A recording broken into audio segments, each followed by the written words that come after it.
Dale.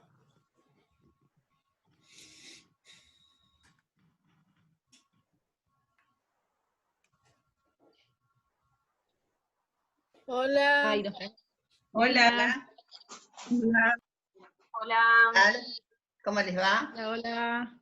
¿Qué tal? Hola. Hola, buenas tardes. Buenas tardes. Ah, Lidia. Acá ¿Cómo todos los estás? jueves por el mismo canal.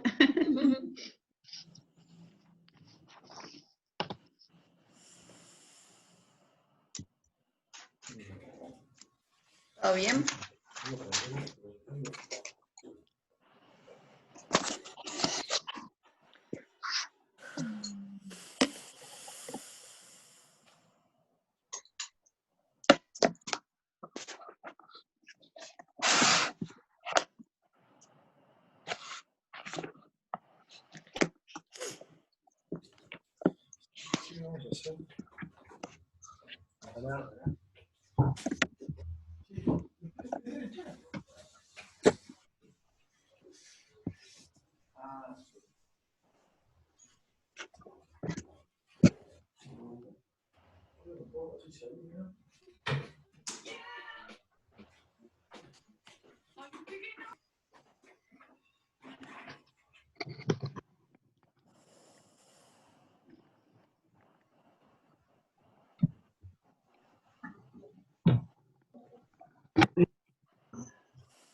¿Quién está cantando por ahí?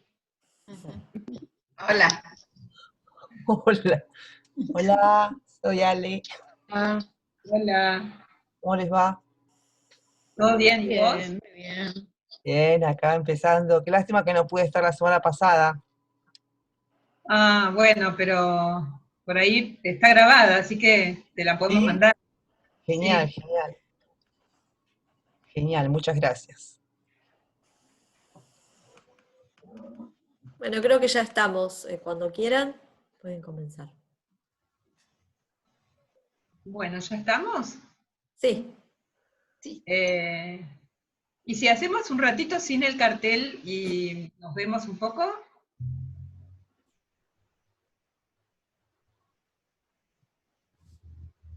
¿Qué les parece? Ahí está, bien. Un ratito, después volvemos a poner ya las láminas.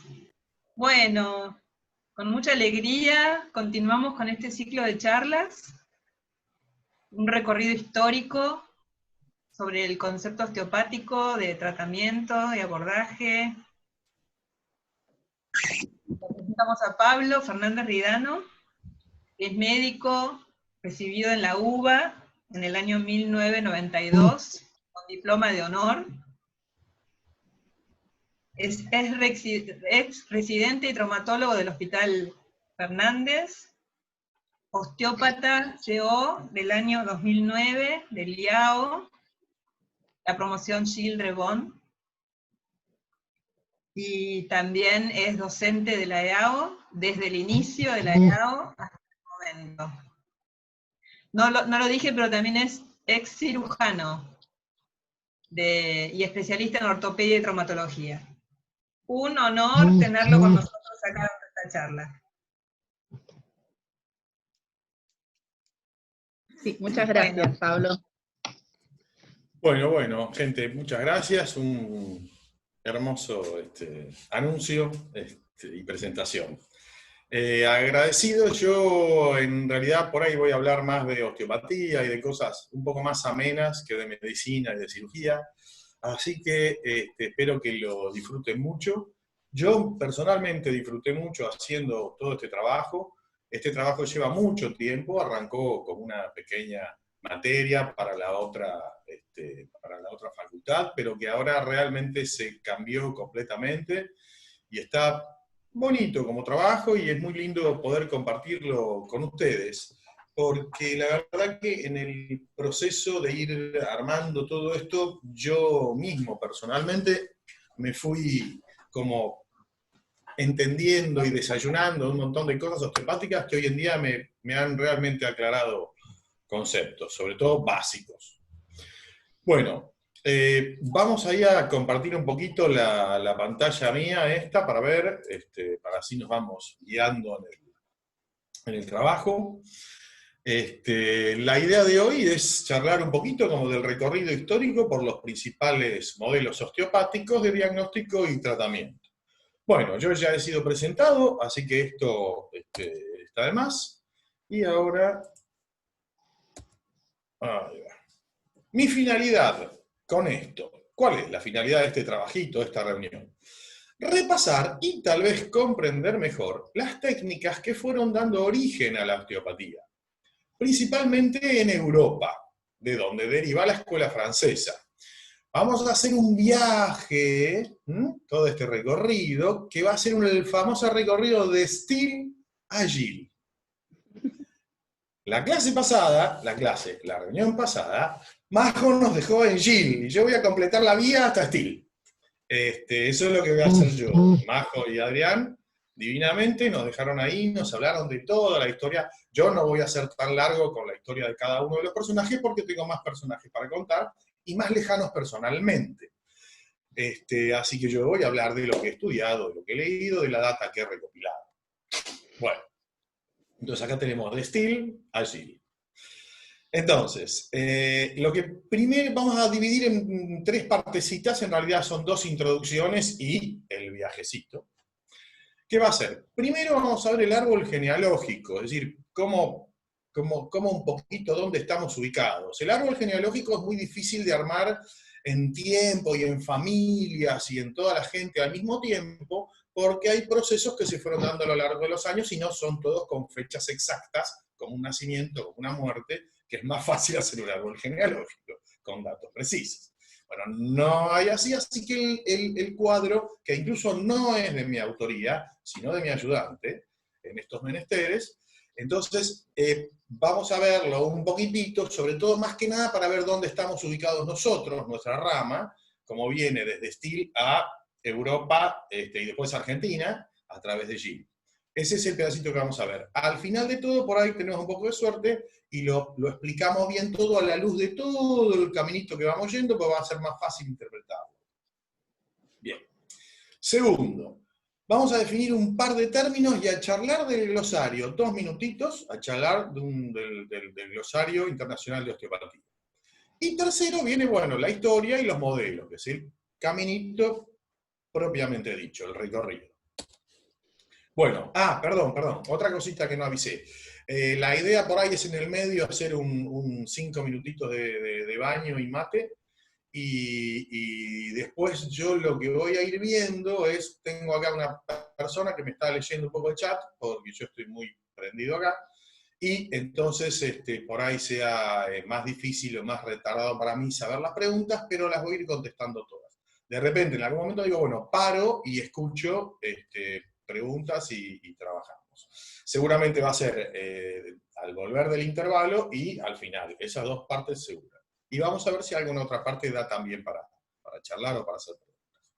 Bueno, grosso modo el cuadro está planteado desde Steele a los discípulos con la evolución de las distintas ramas, de las fascias, del chorn, de toda la parte europea, de toda la parte cráneo-sacra, de la parte linfática, de la parte de reeducación con Messier, y de la parte visceral que al final, bueno, termina prácticamente con Barral.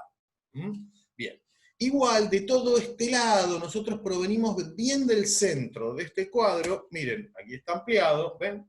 Desde este cuadro, esta zona estaría ampliada acá, y se ve perfecto como la progresión desde Steele, pasando hacia la osteopatía craneal en 1945 con Sutherland, bueno, Rebecca Lippincott, Rollin Becker, Magun, Dennis Brooks, Viola Freiman, Dennis Brooks como maestro de Gilles de Bonlifrat, que viene a Argentina y deja software.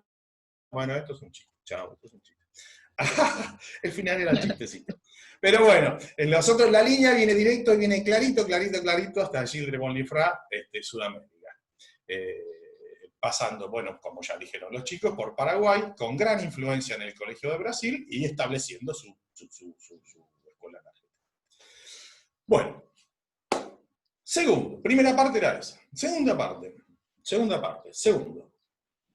Vamos Vamos a ver un poquitito medicina osteopática antes osteopatía. Bien, definición. Escuchen esto, interprétenlo, hay miles de definiciones, pero esta es un poquitito, la traigo a cuento de hablar de dos palabritas sobre el glosario. Bien. Los métodos de diagnóstico y... Ah, no, perdón. Acá, medicina osteopática, me salté una. Definición. Este es el término preferido, medicina osteopática, no osteopatía, para describir y definir un sistema completo de cuidados médicos practicado por terapeutas con una licencia ilimitada que está representada por una filosofía que combina las necesidades del paciente con la práctica actual de la medicina clínica, quirúrgica y obstétrica. Enfatiza la interrelación entre la estructura, la función y tiene una apreciación de la capacidad del cuerpo de curarse por sí mismo. Bastante bien, bastante adecuada. Comparte, está en el medio, se plantea como nexo. Recordemos que esto, ¿quién lo emite? Glossary of Osteopathic Terminology del 2019 de la AACOM, American Association of Colleges of Osteopathic Medicine. Los americanos se reciben de médico, entonces este tipo de definición para un médico osteopático que hace medicina osteopática es un toque más teñido de esa filosofía. Bien, como segunda definición del glosario, lo que traje es métodos de diagnóstico y tratamiento osteopático. A ver, ¿qué es lo que estamos viendo? Me pareció interesante. Dice, los métodos de diagnóstico y tratamiento osteopático son un grupo de técnicas que aplican un conjunto de principios terapéuticos integrativos que guían el tratamiento interindividual o individual, incluyendo técnicas de alta velocidad y baja amplitud, técnicas de energía muscular, osteopatía craneal, terapias de medicina manipulativa, técnicas strain contra strain, liberación miofacial y de técnicas de tejidos blandos. Como gran conjunto de todo el tipo de técnicas que está manejando la osteopatía. Los métodos están descritos siempre como directos, indirectos o combinados. Acá voy a hacer una pequeña aclaración, porque siempre acá aclaraban que el que hacía los combinados principalmente era Steve. Cuando trabajaba y llevaba un miembro, toda una facilidad, y después la llevaba completamente hacia la corrección y terminaba la maniobra ahí. Así que en las palancas largas, Steele era el que empezó con los tratamientos combinados, más claramente. Bueno, otra cosa. También entre los métodos de diagnóstico y tratamiento, lo que se define es cómo se aborda al paciente. Entonces dice, los 5 modelos usados para la evolución de un paciente, o sea, de las 5 maneras que hay que, o digamos, los 5 estadios y las 5 maneras que hay para abordarlos es, desde el sistema circulatorio y respiratorio, que sería como la base de la vitalidad, el sistema biodinámico y estructural, el que sirve de relación y de movimiento, relación con el medio ambiente, ¿no? El metabólico nutricional, que tiene que ver con los hábitos y de cómo se cuida y cómo se mueve y cómo se construye ese paciente. El neurológico, bueno, de más está decirlo, y el conductual biopsicosocial, es decir, que la homeostasis va desde el cuerpo físico hasta la comunidad del paciente. Todo eso es dividido en estas 5 áreas, es el estrato que encara la osteopatía para ver un paciente. Bueno, entonces, todo esto, insisto, es la definición de este glosario. Este glosario, que desde hace 3 años, de 17, 18, 19, está siendo editado por la American Association of College of Osteopathic Medicine, de medicina osteopática, en realidad ellos se han tomado el trabajo, y la verdad que, bueno, después cada uno lo lee esto, pero se hicieron el esfuerzo con la finalidad de que todos nos empezáramos a comprender y a coordinar entre nosotros desde la utilización de los mismos términos.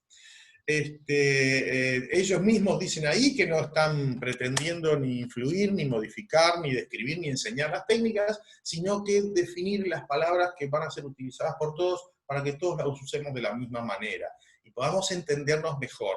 Solo por eso. Uno dice, bueno, pero nosotros derivamos de la escuela europea y tenemos que verlo de la escuela americana, ¿cómo es esto? Bueno, sonamos, tuye. Acá me explicaron claramente que en realidad este glosario fue introducido, fue aportado a la Argentina y a nuestra escuela por el doctor Paolo Tosi, que llegó a ser el tesorero de la OSEAN, de la Osteopathic European Academy Network. Es decir, es que los europeos también están empezando a ver si no se apoyan en este tipo de glosario. Supongo que dentro de un tiempo saldrá algo más mancomunado y más modificado entre ambos para hacer una adecuación de toda la osteopatía, pero la verdad que el intento es loable. Por eso yo me esforcé y me fui a buscar un par de definiciones de acuerdo al glosario y traté de explicar la realidad de este glosarito que por ahí vamos a ir de a poquito introduciendo y adecuando a nuestro transcurrir docente y didáctico y pedagógico. Sobre todo para ponernos de acuerdo. Bueno, nada, eso hasta ahí. Bueno, tercero, y propiamente dicho. Bueno, ahora sí vamos a hacer un poquito más el recorrido de la historia de la osteopatía. En este recorrido, lo que va a pasar es que yo voy a hablar de Still, como no había otra manera de empezar en un recorrido histórico y de técnicas osteopáticas que nos fuera a hablar de nuestro maestro iniciador. Bien. Entonces, voy a tratar de hablar un poquito más de las cosas que no se saben de él que las cosas que sí se saben de él, porque las sabemos. Ya nomás me pareció muy gracioso empezar con una frase de él que me causó mucha gracia, que es, bueno, el objetivo del médico debería ser encontrar la salud, porque la enfermedad la puede encontrar cualquiera. Me pareció muy gracioso y muy sensato, dentro de todas las cosas y de todas las frases entrecomilladas que le sacamos a Andrew. Bueno, hablando un poquito de la persona, del maestro, del personaje tan especial, esta persona, para el que tenga tiempo, ver un poquitito la biografía de esta persona es realmente interesante. Yo pensé que digo, bueno, y cuando leí la biografía digo, este es un tipo, este tiene que haber escrito como Tolkien, este lo escribió Tolkien, la vida de este tipo, con todas las cosas que le pasó y cómo se rescató, parece el Señor de los Anillos, el Señor de la Osteopatía, parece el Señor de los Estigmas.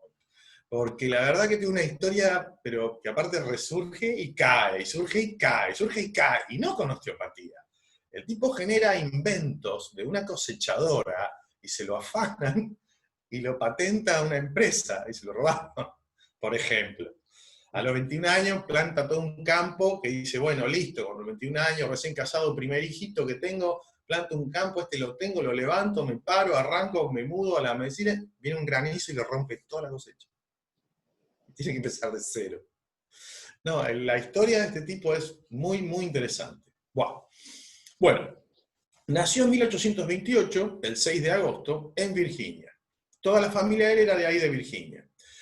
Era hijo de Abraham Still, un pastor metodista que a su vez ejercía de médico y granjero. Siguió sus pasos estudiando medicina, aunque también estudió ingeniería. El tema fue más o menos así.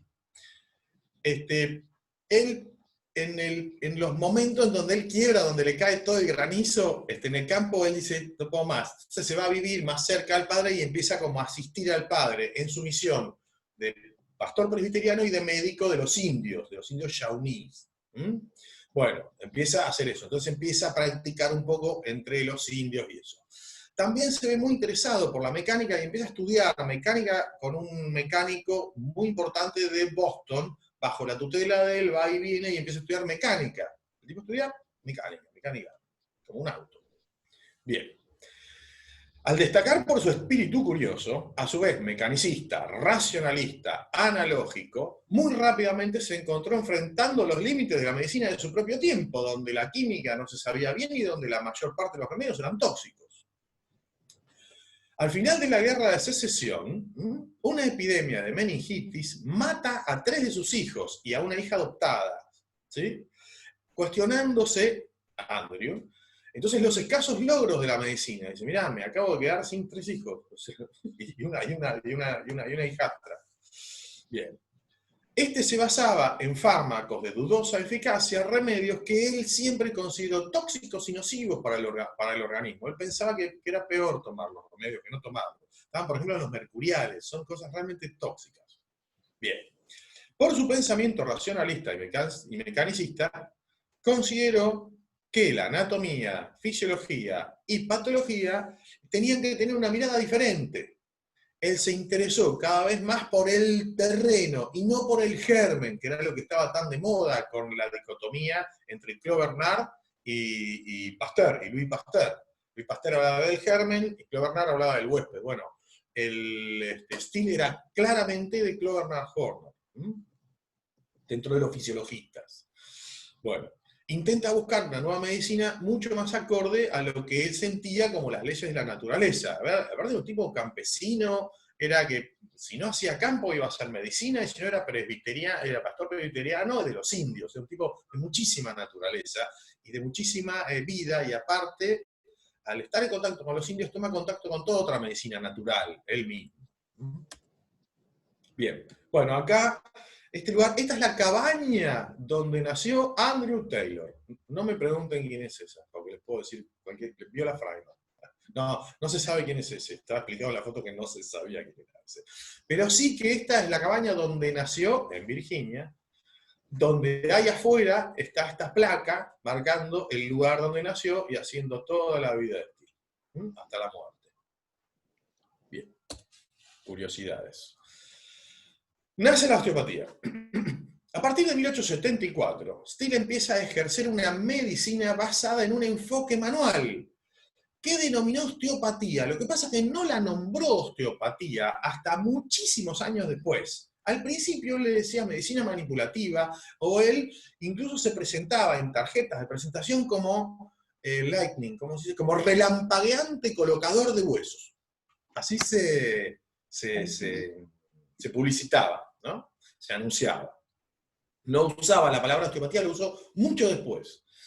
El principio fundamental lo resumió en una frase: la estructura gobierna la función. Su planteamiento se basaba en favorecer la corrección de la estructura ósea para así conseguir una mejora consecuente de la función orgánica.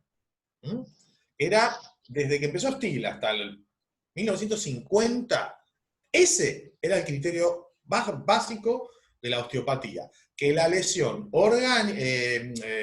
articular u osteoarticular generaba o comandaba a la lesión orgánica y a los problemas funcionales, a las disfunciones. Bien.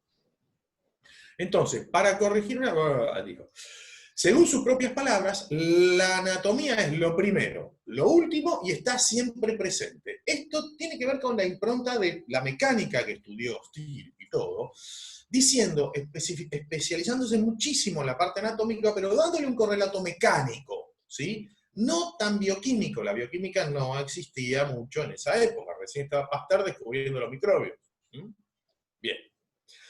Ahora, el 22 de junio de 1874, a sus 46 años, él declara en sus notas personales haber creado la osteopatía. Y creo que todos sabemos la anécdota de que él va cerca de su casa, si no me equivoco, con su hijo, y ven delante suyo caminar a una indígena, Shawnee, con un chiquito a UPA y un chiquito de la mano. Estaban en plena epidemia de disentería. En tanto y en cuanto ir al hospital era ir a morir. O sea, uno sabía que el que iba al hospital no volvía. Entonces, esta señora indígena estaba llevando a sus hijos al hospital, y el que caminaba de arriba del pañalcito, del taparrabito, le venía cayendo sangre por las piernitas.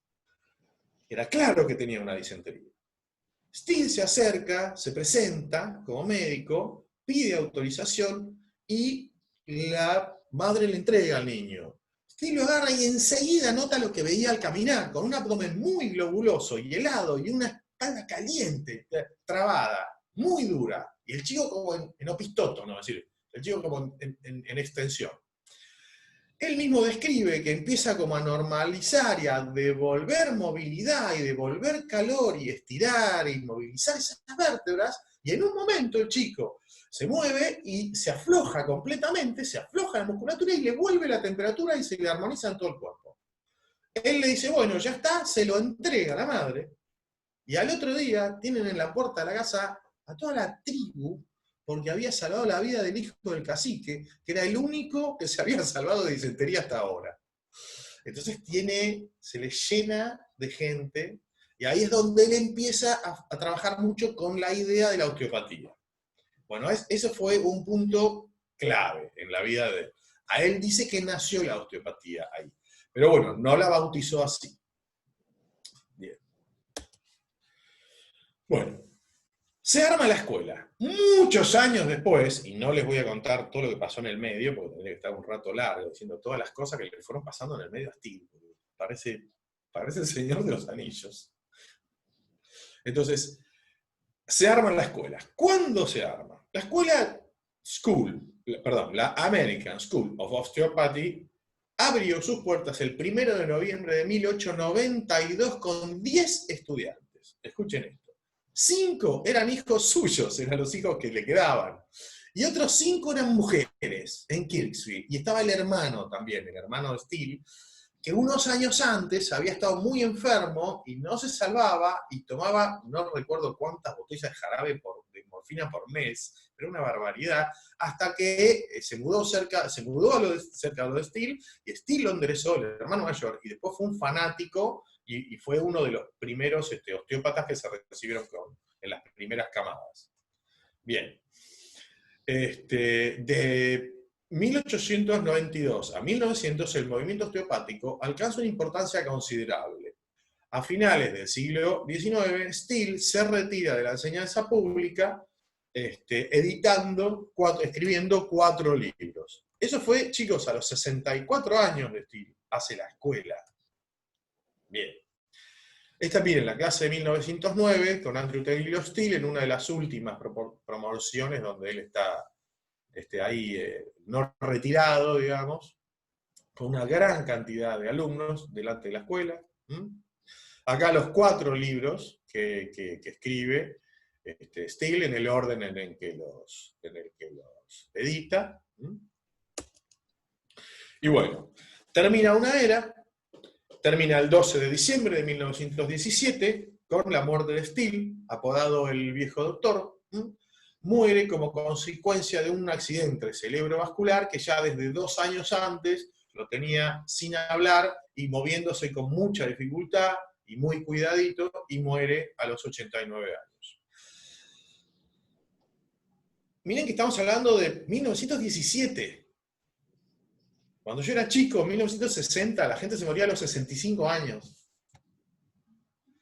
Imagínense una persona con 21 años que quiebra como granjero porque una tormenta le revienta toda la cosecha, la cual él tenía ya medio como vendida y lista para comprar la casa y poner su primer hijo y su familia.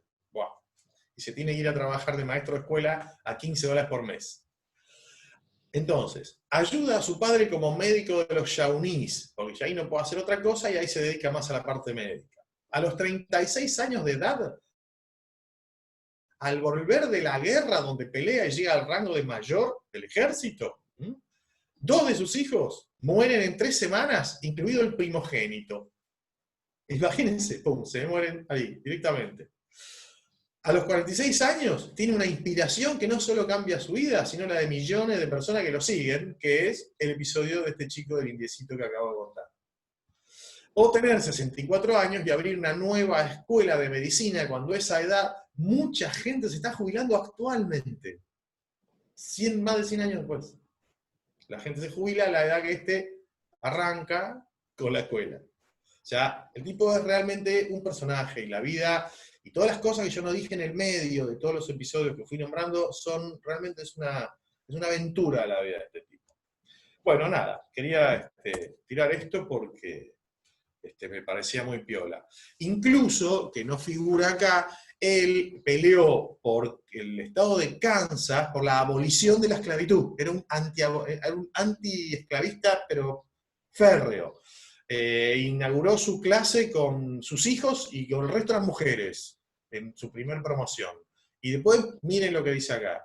Esto yo lo saqué de acá, de Kirksville Pintoresco, que es como una sociedad de fomento de Kirksville, donde es un personaje, es un héroe. Andrew Taylor Still en Kirksville es un héroe.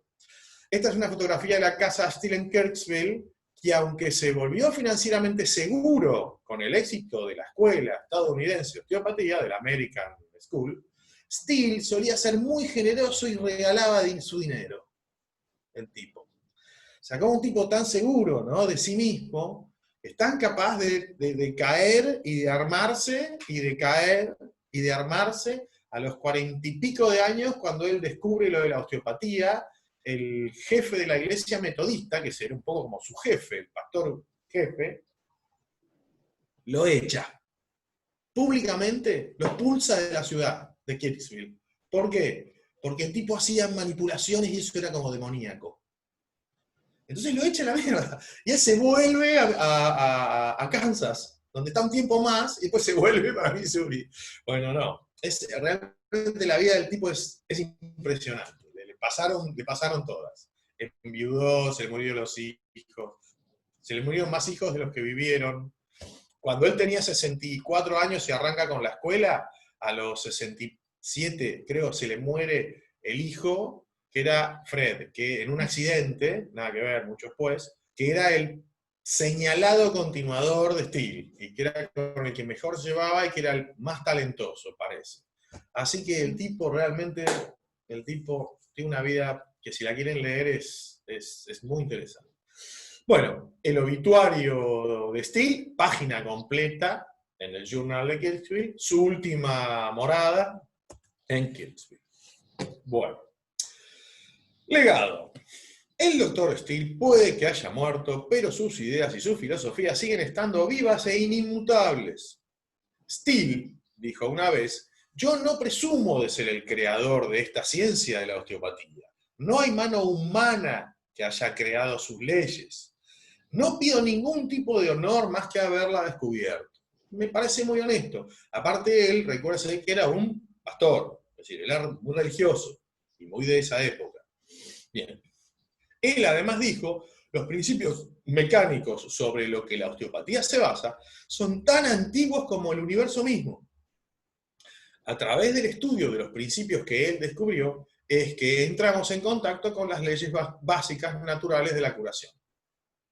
Bueno, un aplauso para Still.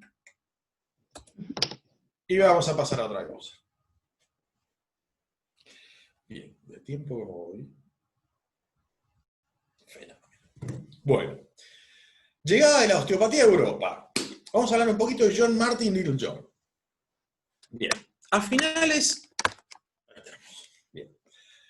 del siglo XIX, John Martin Littlejohn, brillante escocés, poseedor de 4 doctorados en ciencias, en bioquímica, en medicina y en periodismo, creo, una cosa así, que nació en Glasgow en 1865. Un hombre de salud débil, pero de gran intelecto, y de gran inquietud y gran curiosidad. Se matriculó en la escuela de Kirksville. De hecho, por su trabajo como periodista, es que se había dirigido a dicho lugar para entrevistar a Still. Dada la fama del viejo doctor, había comenzado a extenderse por varios estados. ¿Qué pasó acá? Littlejohn, muy curioso y muy científico a su vez con sus doctorados, lo que hace es, se va a Kirksville a entrevistar a Still. Lo conoce y queda deslumbrado por la nueva idea de la medicina de Still. Entonces, hacen un muy buen complemento entre los dos. Es decir, a su vez, uno se vuelve alumno del otro, ¿sí? Littlejohn se vuelve alumno de Still en osteopatía y hace todos los años de la escuela. Pero Still aprende y lo pone a Littlejohn de jefe de laboratorio de investigaciones. Entonces, es el primer jefe de laboratorio y empieza a enseñar a su vez qué aprender. Era estudiante y docente, al mismo tiempo. De docente de la parte científica, estudiante de la parte osteopática. Bueno. Bien. Yo tuve suerte, me pasó lo mismo en mis inicios, por suerte. Lindo. Pero no me comparo con Littlejohn. Bueno, sigamos. Little John, además de periodista, era médico, especialista en fisiología. Esta es la parte científica. Muy rápidamente se convirtió en la mano derecha de Steele. Y curiosamente, bueno, esto es lo que yo estaba diciendo, fue estudiante y profesor de la escuela de Kirksville, llegando finalmente a ser nombrado decano de la misma. Después de ser jefe de laboratorio, cuando se recibe ya de osteópata, empieza a ser decano. Pero ahí empieza a haber una pica. Después de la muerte de Steele, o cuando Steele ya se del retiro, empieza a haber problemas con los hijos de Steele. Y por otro lado, John Martin Littlejohn trae a su hermano, que también es un excelente remador de la osteopatía, y bueno, lo que pasa es que se alían un poco entre ellos y empiezan a tener problemas con los hijos de Steele, que son todos de la primera camada de osteópatas. Bien, entonces, dado eso, lo que empiezan a hacer es que los dos Little John, se mudan a Chicago y empiezan con la escuela de Chicago, que es la segunda, y dejan Kirksville para los Steele. Bueno, entonces, seguimos. La importancia de Little John. A Little John le debemos el desarrollo de una osteopatía más maximalista y global, tipo era más integrador. Y en especial a la aparición de las técnicas como el TOG, el tratamiento osteopático general, posteriormente desarrollado y terminado de describir bien por John Bernham, que es su discípulo, su continuador, el cual está basado en los propios estudios sobre la biomecánica humana, y en concreto sobre la acción de la fuerza gravitatoria tiene sobre la postura, las líneas de gravedad y la importancia de la pelvis como base. Lo que decían Little John y Bernham era que toda desde que el ser humano se para, ¿sí?, como primate, y empieza a ser vertical, todas las fuerzas que maneja son principalmente las fuerzas ascendentes. Entonces que para él era clave el intercambiador y el ¿cómo se dice? El coordinador de todas esas fuerzas era la pelvis, el órgano, digamos, o la estructura coordinadora de dos apoyos abajo a un apoyo de columna arriba, con dos apoyos de miembros abajo, es la pelvis. Entonces él dice, mira, hasta no andar bien con la pelvis no vamos a poder andar arriba porque las fuerzas del hombre vienen desde abajo. Bueno, ese era el planteo que en la época, que eran planteos estructurales, estaba del lado de esta gente. Por el otro lado, más Palmer, con la quiropraxia, hacía lo mismo, pero al revés. Él proponía y decía y establecía que toda la importancia de la salud del ser humano estaba con la equilibración de las primeras vértebras y el cráneo. Porque de allí salía toda la orden que iba a manejar todo el resto del cuerpo. Entonces, si uno no andaba bien de estos tres segmentos, andaba mal. En cambio, Little John decía, no, esos tres pueden andar como quieran, el problema está abajo. Y bueno, y así andaban en esa época. Bien.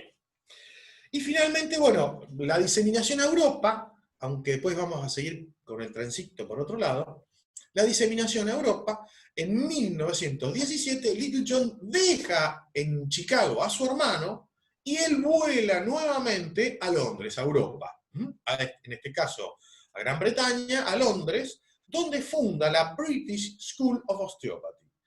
Esta es la escuela que pasará a ser la primera institución europea y que todavía sigue viva en la actualidad, con este edificio tan curioso y tan notable y tan icónico que vemos aquí abajo. Esta es la British School of Osteopathy, semilla europea de nuestra escuela. Bien, acá está John Martin Littlejohn con el Bernham de O. Acá está Bernham, más joven, en el libro Osteopatía Clásica. Estas son las obras de ellos. Bien. Ahora vamos a volver un poquitito al tronco central. La patita europea la vamos a dejar ahí. Después vamos a volver un poquito sobre la patita europea. Mientras tanto, para entender qué pasa con el resto de la osteopatía, que estaba obviamente ya con más de 2 escuelas en Norteamérica y varias generaciones de osteópatas formados por maestros, recién después arranca la British, así que hay un intervalo.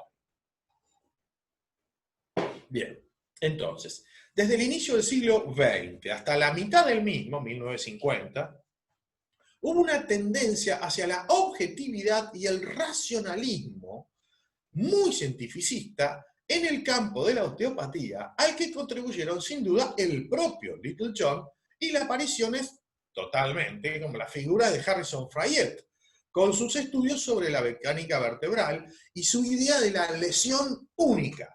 La lesión única que estaba principal y primaria estaba ahí en la columna y respondía a las leyes de la movilidad vertebral. Esa era toda la osteopatía, o por lo menos el pensamiento principal de la osteopatía hasta el 1950.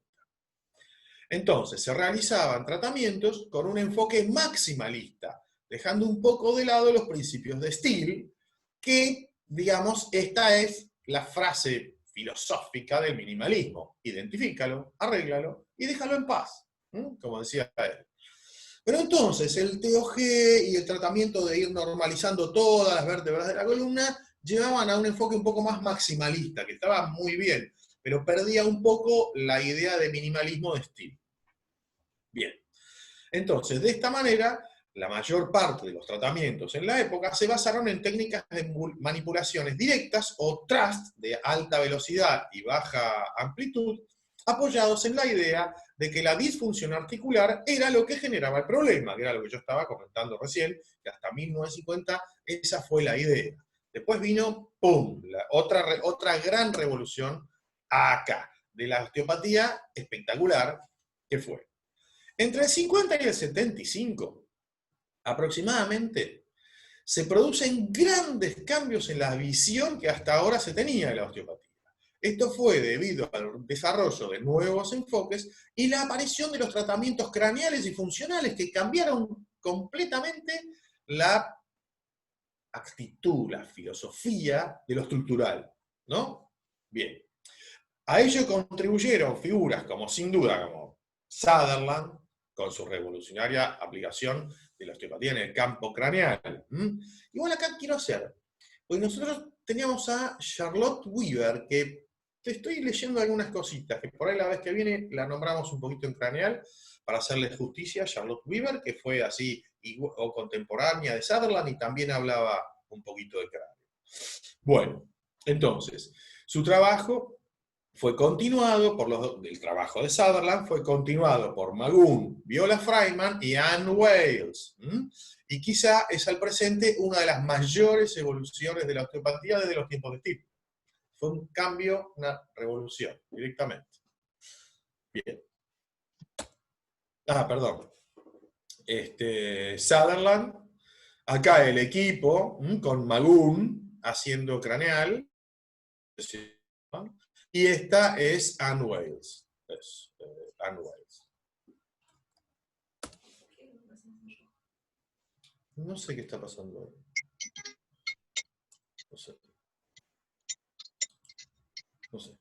Bueno, entonces, destacan en este periodo también Bowles y Huber como fundadores y descriptores de las técnicas funcionales, Rudy y Mitchell con las técnicas de energía muscular, Jones con las técnicas de tensión contra tensión o strain counter strain, Jean-Pierre Barral, que centró su atención en el desarrollo de las manipulaciones viscerales y que al día de hoy es uno de los autores más leídos en todo este tema y más diferentes de todo el enfoque primario de la osteopatía más estructural, de Fryette. Bien. Acá, este es Fred Mitchell Senior, este es Fred Mitchell Jr., el hijo, continuador, este es Jean-Pierre Barral, esta es Viola Fryman, la doctora Viola Fryman, continuador, discípula de Sutherland, lo mismo que Ann Bowles. Ann Wales, sí, perdón. Me salía Bowles, y Bowles es este. Va. Y acá finalmente el doctor Magoon con el doctor Irving Core, desde el craneal y desde la fisiología de la lesión osteopática, que son íconos de nuestro estudio. Bueno, ahora sí, volviendo a la patita europea, ¿cómo es que vamos a parar nosotros y cómo se arma todo esto? Ya en Europa, desde Inglaterra, con Little John en la British School of Osteopathy, inicia la expansión de la osteopatía al resto de Europa. En 1950, fíjense ya después en la generación esta de osteópatas que cambian nuevamente la parte craneal y todo esto, Paul Geny funda la Escuela Francesa de Osteopatía y a partir de entonces ya se van abriendo escuelas por toda Europa. En 1960, para 10 años después, un grupo de osteópatas ya bien reconocidos como Bernham, discípulo directo y continuador de Little John, Dahmer, continuador y discípulo de Bradbury, entre otros, fundan la European School of Osteopathy. Eso, fue la primera asociación que nuclea a todas las escuelas de osteopatía de Europa. Luego, en Europa, la evolución de la osteopatía sigue un camino diferente al que, desde los tiempos de Steele, siguió en Estados Unidos. ¿Por qué? Ahora van a ver. En la actualidad, en Europa, la osteopatía es una profesión independiente, a la que se llega mediante la obtención de los 5 años de estudio y el DO, que es el diplomado en osteopatía. En cambio, en Estados Unidos, se reciben de médicos osteópatas, ¿sí? Y cursan sus estudios de medicina y después terminan especializándose en osteopatía, pero pueden, en su caso, prescribir medicación y efectuar cirugías, ¿sí? A esto yo quiero decir una pequeña aclaración. Yo recuerdo a Gilles Drebon-Lieffroy decir directamente que en Europa eran obligatorias 4.000 horas de formación y clínica, que la gente estudiaba osteopatía y aprendía osteopatía. Que en medicina en Estados Unidos la formación era de 5.000 horas, pero eran 2.500 de medicina y 2.500 horas de osteopatía, con la cual uno no salía ni médico ni osteópata. Entonces, eso es lo que decía Gilles, defendiendo la escuela francesa, obviamente. Gilles era un acérrimo defensor de sus ideales, vamos a decirlo, y me encantaba a mí cuando defendía estas cosas porque era tan claro lo que decía, ¿no? Bueno, así que bueno, por otro lado, yo tengo un amigo personal de la parte de traumatología, que hoy en día es un gran traumatólogo, ex cirujano, y vive en Estados Unidos, en Manhattan, en Nueva York, y soy jefe de jefe de un sector de uno de los mejores hospitales de traumatología del mundo. Y lo que él me dice, apuntalando esto que acabo de decir ahí abajo, es que a él no le gustan los osteópatas porque un médico así de estos, que se reciben acá, tratan de ir a ver si pueden entrar a un hospital para hacer cirugía ortopédica, traumatólogo, porque la traumatología es la especialidad mejor paga en Estados Unidos. Entonces dice que cuando a él le llegan, no saben nada de medicina. Saben muy poco, al lado de los otros estudiantes que saben de medicina alopática. ¿Por qué? Pero saben un montón de osteopatía, pero a mi amigo no le interesa la traumatología, porque él tiene que formar cirujanos. Entonces, por Gilles, y por la vía, por Gilles, la vía osteopática, y por mi amigo Alejandro Leal, y por la vía médica traumatológica, los osteópatas de Estados Unidos estarían en una formación que les pasa un poco esto, que hace un poco ni chicha ni limonada. No sé hoy en día, me encantaría que alguien que haya estudiado o que sepa la formación de los norteamericanos nos las explique y defienda estas dos opiniones que yo tengo, que son opiniones de boca de ganso. Pero las dos son autorizadas. Pero bueno, siguen siendo opiniones. Eso quería yo resaltar en este punto. Que no sé cuánta es la ventaja de que pase esto en Norteamérica, en Estados Unidos, no sé. Bueno. ¿Qué hora es? Bien. Bueno, chicos, vamos a hacer un 5 minutitos. Bueno, no, perdón. Voy a terminar con esta, que es del mismo tema, y después de esta hacemos 5 minutitos de pis y mate. Bien. Bueno, entonces, evolución de las instituciones europeas. En 1960 se funda entonces la European School of Osteopathy. A partir de esta unión de un grupo de reconocidos profesionales, entre los que estaban Bernham, Dahmer, Hall, Blackgrave, y se puso parte para el desarrollo de nuevas escuelas en toda Europa. Eso está bárbaro, porque de ahí, en realidad, empieza la normativa para que las demás escuelas sean bajo estas normas europeas. En 1993, se produce el reconocimiento oficial en países como Reino Unido, Francia, Bélgica, Suiza, Portugal, Australia, Nueva Zelanda y varios otros países que con el tiempo fueron empezando a aprobar, de los pequeños, Luxemburgo, San Marino. En 1997, el Parlamento Europeo insta a los Estados miembros de la Unión Europea en el reconocimiento de la osteopatía por la resolución de la ley Lanois-Collins de 1997. O sea que esto ya es de la Unión Europea. A tales efectos se forma la OCEAN, de donde fue tesorero el osteópata el doctor Tosi, que fue el que trae el glosario acá a la Argentina, yo se los nombré hace un ratito. Entonces, la Osteopathic European Academic Network para promover la cooperación entre la formación osteopática y para desarrollar un currículum académico unificado en toda Europa. Y dentro de no mucho, en todo el mundo. De la misma manera que, bueno, el FIORE, que es un foro para la regulación de Europa, trabaja actualmente para conseguir el reconocimiento de la osteopatía en unificación de criterios a nivel europeo. Fíjense cómo todas las movidas actuales están tendiendo, actuales, ya desde el principio del siglo, están tendiendo a unificar y a internacionalizar los conceptos unificados a través de un glosario, a través de asociaciones, a través de los currículos, a través de la presentación de trabajos, a través de la presentación de tesis. Eso está bueno porque entonces realmente va a tomar fuerza institucional la osteopatía a nivel universitario importantemente. Bueno,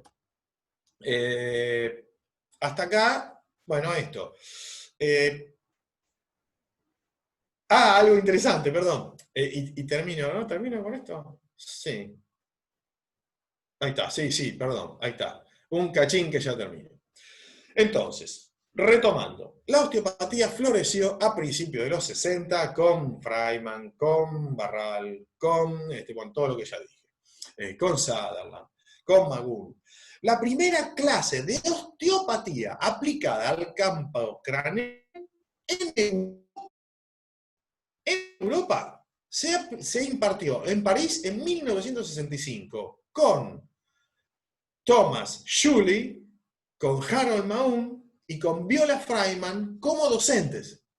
Asistieron, entre otras celebridades, bueno, Peyerdahl, Francis Darrillon y el osteópata inglés Dennis Brooks, maestro de Gilles de Bonlefroy, de donde descendemos nosotros. Y otra vez volvemos a hablar de la línea sucesoria. Bueno, muy bien. En la actualidad hay una tendencia de retorno hacia el origen holístico de la osteopatía, en consonancia con su concepción inicial por parte de Steele, dándose el mismo énfasis a los aspectos dinámicos como estructurales y funcionales, desde el punto de vista diagnóstico, como desde la técnica. Esto más perogrullo. Conclusión. De este modo, cada tipo de aproximación al tratamiento se ha desarrollado en la búsqueda de los elementos cada vez más sutiles pero precisos para tratar disfunciones concretas, lo que implica que al día de hoy el osteópata disponga de una gran cantidad de técnicas para poder adaptar a cada paciente en particular. Fin de la primera etapa. 5 minutitos, en 5 estamos y preparen las preguntas, que después seguimos hablando un poquito de Tulchón, de TOG, y un poquito, si Dios quiere, de los Mitchell. Bueno. Buenísimo.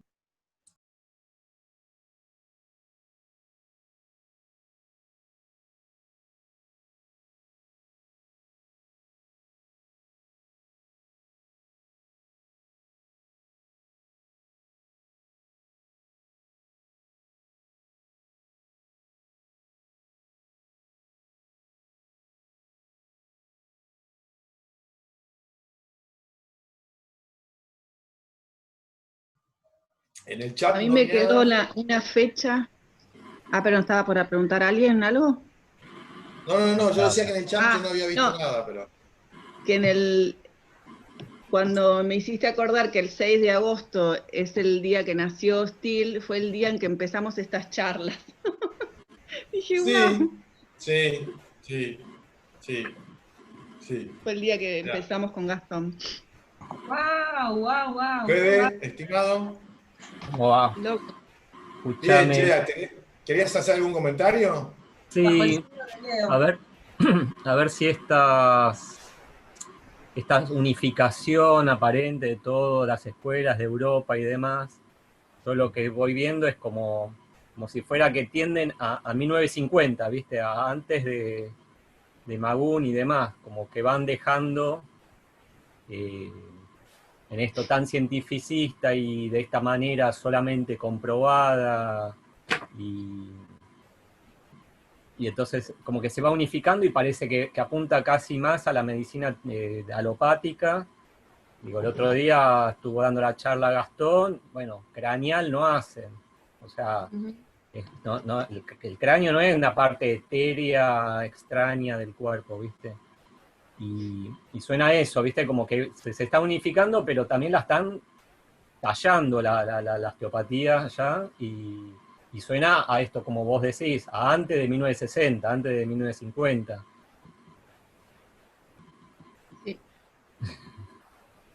Sí, lo que decís, sí, pero, mi estimado, por otro lado, todas las otras líneas de las escuelas, a craneal medio que así o lo tocan con un palito, porque son escuelas más estructurales, o más, bueno, la escuela funcional no tanto.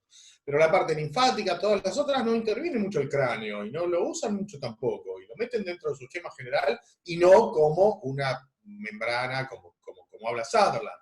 Nosotros que derivamos de esa línea, entonces sí lo tenemos como, esta es la base de lo nuestro, pero en realidad, si vamos a ser sinceros, la osteopatía es todo. Claro. Cada uno mira desde su plato un poco. Y si nosotros miramos a uno de otro plato, por ahí vamos a decir, che, yo no entiendo bien lo que está haciendo él, porque eso no sería osteopatía, porque... No, sí. Y lo que hace la escuela española, mal que nos pese a todos, y la historia esta, y todo lo que decía, que yo estoy absolutamente de acuerdo con Majo Riccini, que decía, luego, basta de enemistades, esto hay que unirlo. Osteopatía también es lo estructural, la osteopatía. Entonces, bueno, es eso, es lo fluídico, es lo sacro y es todo. Entonces, yo creo que si bien habría que comprender que las escuelas más estructurales, como decís vos, Fede, son más cientificistas en cuanto a que 1 más 1 básicamente es 2, o muy poquito menos de 2, o muy poquito más de 2. Y no como otras escuelas que dicen, che, nosotros no usamos la matemática. Como las craneales, casi no la usamos la matemática. O como la biodinámica, casi no usamos la matemática. Y nosotros no, 2 más 2 tiene que ser 4, o 4 menos algo, o 4 más algo, pero muy cerquita el 4. Y por suerte la osteopatía yo creo que abarca todo eso. Y es genial, porque cuando uno es osteópata se puede mover entre esas cosas, haciendo como dice toda esta gente, entendiendo los principios, sabiéndolos aplicar, e incluso darse cuenta en qué es bueno uno. Yo te contestaría eso con todo mi corazón, y mi abrazo profesional. Me refiero, cuando tenés todo y elegís y vas viendo, es una cosa. Ahora, si vos descartás una parte, y sobre eso toda Europa se unifica en descartar esa parte, eso es lo que digo que me hace ruido. Entonces, no digo, no estructura, no puse ese versus, es todo. Allá dicen no, sin esto. Y están organizándose sin esto. Entonces, para mí le falta, como que no es la osteopatía que yo conozco, y no cierra ningún concepto de integridad sacar una parte. No sé de qué principio me pueden hablar, y hay una parte del cuerpo que no trabajan. ¿Sí, la OCEAN a ese nivel, o escuelas más chicas de Europa con orientación? Recién dijiste, se están unificando, están esas, la OCEAN y la otra FAO no sé cuánto. Y bueno, ¿a dónde apuntan? Y van a terminar como en Estados Unidos, que hay que ser médico, pero no la mitad de médico y la mitad de osteópata, ¿viste? Entonces va a ser la mitad de la formación, por lo menos le falta una parte que nosotros sí tenemos. Y se va recortando y empiezan a decir, bueno, no es... La Sutherland es norteamericano. Para mí, en todo esto, lo importante es que nosotros como escuela vayamos fortaleciendo cada vez más nuestra postura, y que vayamos construyendo a través de las tesis que se publican desde nuestra escuela, con argumentos, lo que es nuestra forma, que bueno, nuestra herencia, la charla pasada la repetimos muchas veces, es esta amplitud enorme que nos dio Gil, y ahí es donde ese énfasis en esa amplitud no la vamos a perder nunca. Y entonces en esa amplitud va a estar albergado, digamos, todo lo que está sucediendo en Europa. El glosario que marcan la Asociación Americana de Osteopatía lo tenemos que tener sobre la mesa, porque eso también forma parte de la osteopatía. Y también forma parte de la osteopatía la cantidad de cosas que no se pueden explicar y que sin embargo funcionan, pero tenemos que hacer que nuestros alumnos piensen sobre estas cosas que no tienen explicación aún, y que investiguen y que armen un método y que de alguna manera construyan una forma de conocimiento alrededor de estas cosas que se escapan del borde rígido de la ciencia, pero que sin embargo son parte del alma de la osteopatía. Absolutamente. Ese es nuestro trabajo que... Mirá, y no me quiero quedar a charlar con Fede, porque vamos a hablar, toda la hora que queda me la quedo hablando con él, y no, porque no os conozco, y vamos a debatir hasta cualquier hora, y es genial. Pero bueno, por eso, Fede, te digo, mirá, después charlamos por teléfono. Pero bueno, con todo respeto para los demás, por eso te jorobo, Fede, así sigo un poco con esto. Así. Bueno, a seguir un poco con esto. Entonces, la primera estación del trencito del recorrido vamos a hacerla en el TOG, en el tratamiento osteopático general, ¿sí? En Little John, que sería lo que sigue después de los principios de Steele, que son la base de la osteopatía, que es lo que ya conocemos. Bien. Esto vamos a ir muy por encima, vamos a ver no la parte práctica, sino más bien la parte teórica del TOG, que uno dice, a ver esto, ¿cómo era? Uy, cierto. Y uno tiene toda la mecánica en el cuerpo y es genial. Ahora uno después dice, che, pero esto, ay, no, cierto que esto era así, esto... Y se apoya y redescubre esos principios más teóricos del TOG. Bien. El TOG es una sistemática de tratamiento que abarca la estructura completa del organismo con respecto a su función fisiológica, ¿sí? Eso ya lo sabemos, a refuncionalizar, como toda la osteopatía. Utiliza la fuerza correctora articular para influir en la correlación entre la irrigación y la inervación de la que dependen todos los tejidos. Otra vez, recuerden que antes de 1950, y esto es del 1900, este tipo de técnicas eran articulares, y la articulación primaba o dirigía o guiaba a la función que después iba a todo el resto del cuerpo. Bien. O sea que ya John arranca con ese principio, ¿no? Trata al paciente como una unidad, como un todo. Actualmente se practica en el Reino Unido y en algo de Europa, introducido básicamente por Little John y Bernham, que fue su gran discípulo. Altamente recomendado por Steele en sus escritos, que ya sabía y ya conocía por estar trabajando junto con Little John. No ha cambiado mucho en el tiempo, solo se ha ido comprendiendo mejor, se ha ido como en realidad haciendo cada vez mejor y más específicamente y más concienzudamente el TOG, se fue descubriendo que hacía mejor, pero no se pudo ir perfeccionando porque estaba muy bien hecho. O sea, el avance fue en entender qué se hacía y en poder dirigir eso que uno entiende haciéndolo más concienzudamente, pero no porque ahora vamos a hacerlo en rotación para allá. No, siguen iguales. Lamentablemente, algunos terapeutas lo utilizan como una entrada en calor, como algo, como si fuera un precalentamiento, y no como si fuera una técnica y una medicina en sí misma, para luego aplicar otras técnicas. Yo en realidad, la queja, o sea, ahí va, el TOG, perdón, ya me iba a poner a hablar yo, el TOG es un tratamiento específico en sí mismo, que puede o no potenciarse con otros métodos en función de las necesidades. Bueno, acá es donde digo yo, che, yo entiendo a los de arriba y entiendo a los de abajo. Entiendo a Bernham que dice, no, el TOG es el TOG y hay que hacer el TOG. Y si no hace TOG, hace el TOG. Punto. Es cierto, él es el dueño del TOG, o era. Pero, ¿qué pasa? También entiendo esto, lamentablemente algunos terapeutas lo utilizan como entrada en calor para luego aplicar otras técnicas. Yo personalmente, luego de algunos años de hacer estas cosas, lo mejor que he podido, me doy cuenta que eso está bien, lamentablemente, no que está bien, está mal para ellos, pero es buenísimo. Uno agarra empieza con un teogeis, después se va localizando, después se va focalizando, y después se mete en fascias, y después profundiza, y después vuelve a articulación, y después está en fluidos, y después hace funcional, y está dejando un hombro de una manera increíble, increíble. Y uno empezó por el teoge, y eso no corresponde. Buah, charla. ¿Qué era eso que yo decía? Y calculo que más de un colega experiente por acá va a estar de acuerdo conmigo. Que el teoge, ahí dice que está mal usarlo como técnica de entrada, pero la verdad es que es genial. Eso. Y así se use como técnica de entrada, me parece genial también. Bueno, nada, eso es una opinión personal. Bien. Es más, yo creo que con estar en primer año de osteopatía, estudiar muy bien la parte anatómica y fisiológica, eso desde ya. Pero aprender el TOG y aprender Muscle Energy, yo creo que un estudiante está en condiciones de empezar a atender pacientes.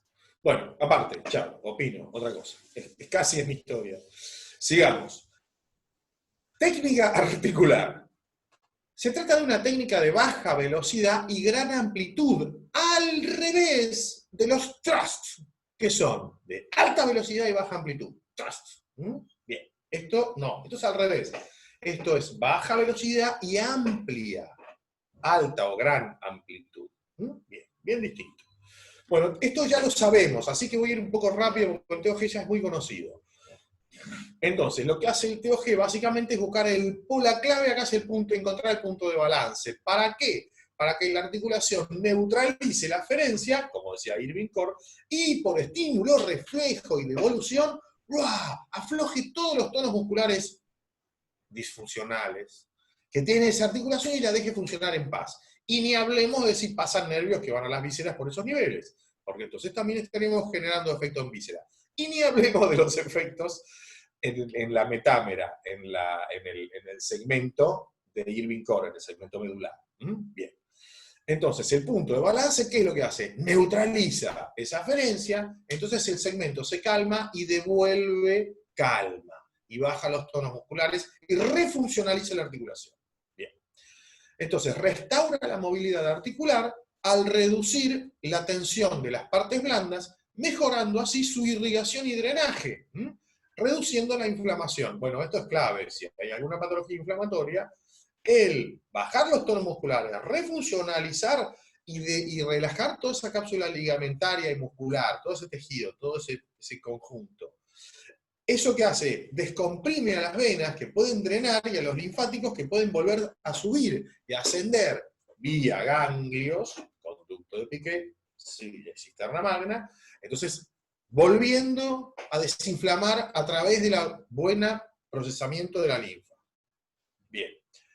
Efecto de retroalimentación positiva sobre la propiocepción, logrando un mejor equilibrio biomecánico. Bueno, esto es lo que acabo de explicar acá arriba. Al restaurar el equilibrio, la retroalimentación positiva, lo que hace es lograr un equilibrio biomecánico en base a un tono verdadero, mucho más relajado y amplio y parejo para toda la movilidad articular. Bien. Philippe Truel nos dice: los tejidos vivos del organismo tienen una propiedad fundamental de equilibración recíproca entre sus tensiones respectivas. Este punto de equilibración recíproca se llama punto de balance. Bueno, esto es lo que describe, ¿sí? Bien, en toda la técnica articular.